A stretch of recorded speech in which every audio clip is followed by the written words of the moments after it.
Oi galera, tudo bem?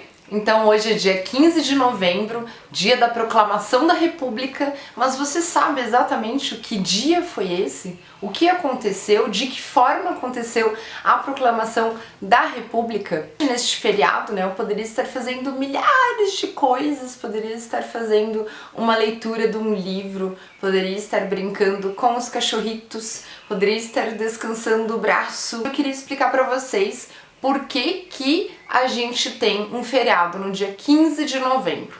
Bom, primeira questão, a gente tem que voltar lá para o século XIX, no segundo reinado brasileiro, quando o Brasil era governado por este carinha aqui, ó, Dom Pedro II. Por que Dom Pedro II acabou sofrendo um golpe?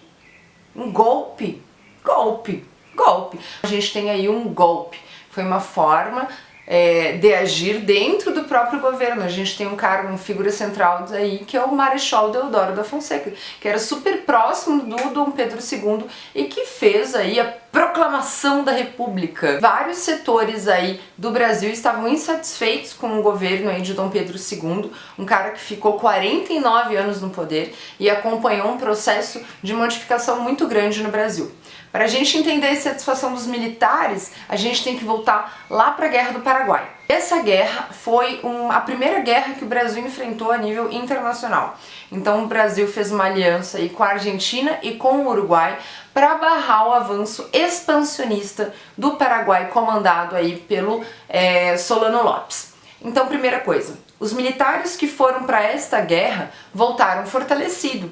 Esses militares, eles vão querer algum reconhecimento, eles vão querer conversar com a população.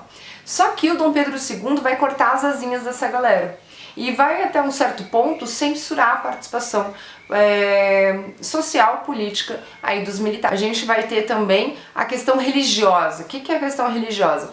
A gente vai ter a bula papal, né, que é uma forma de controle aí de várias ações católicas pelo Papa. A bula papal do Pio IX não foi seguida pelo Dom Pedro II. Na verdade, o Dom Pedro II estava acima do poder da Igreja Católica. Isso aí já é visto com maus olhos ali pelo Vaticano. Então a gente vai ter a bula papal Sílabus, acho que era o nome dela, que dizia o quê? Que maçons não deveriam estar em cargos altos da Igreja, não sendo seguida pelo Dom Pedro II. Então isso aí causou uma rusga interna, inclusive 2 bispos seguiram a bula papal e esses 2 bispos aí foram presos pelo Dom Pedro II. Então Dom Pedro II estava acima da Igreja Católica, não seguiu a bula papal e isso causou algumas rusgas. Por que ele não seguiu? Porque ele tinha relações muito próximas com os maçons, inclusive diz a lenda aí que ele era sim um maçom.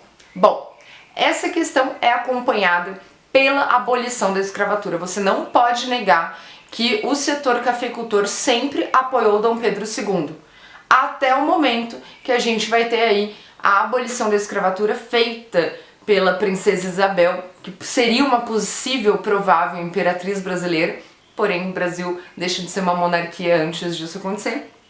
E a princesa Isabel assina a libertação dos escravos e isso vai causar uma insatisfação muito grande aí para os cafeicultores, que vão ficar a maioria sem indenização após perder os escravos que eram vistos por eles como mercadorias.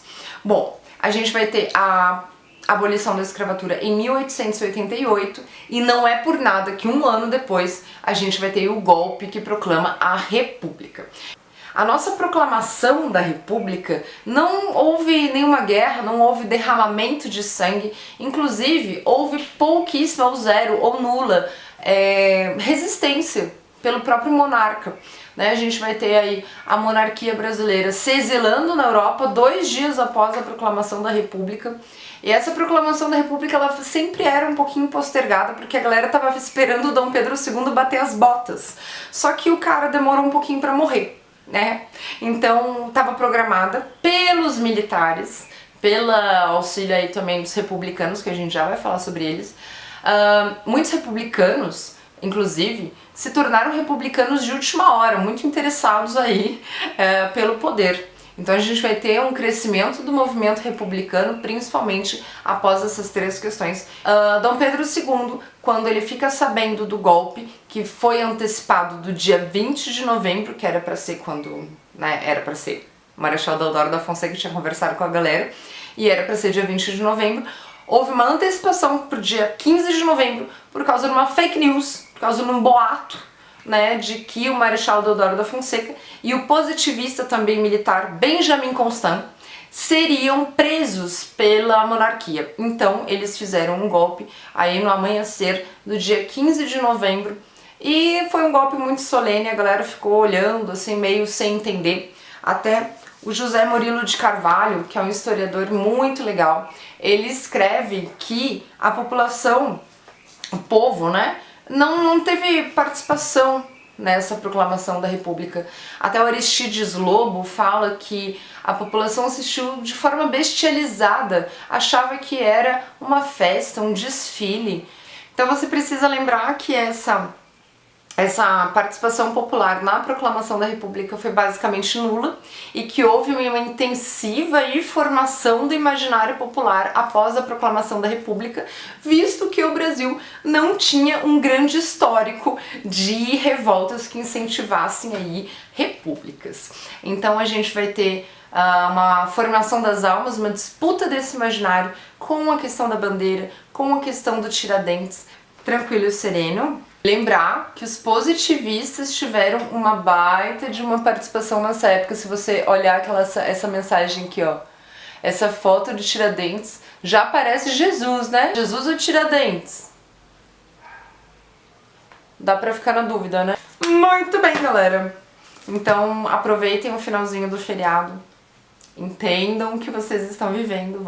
Um beijo a todos, tchau, tchau!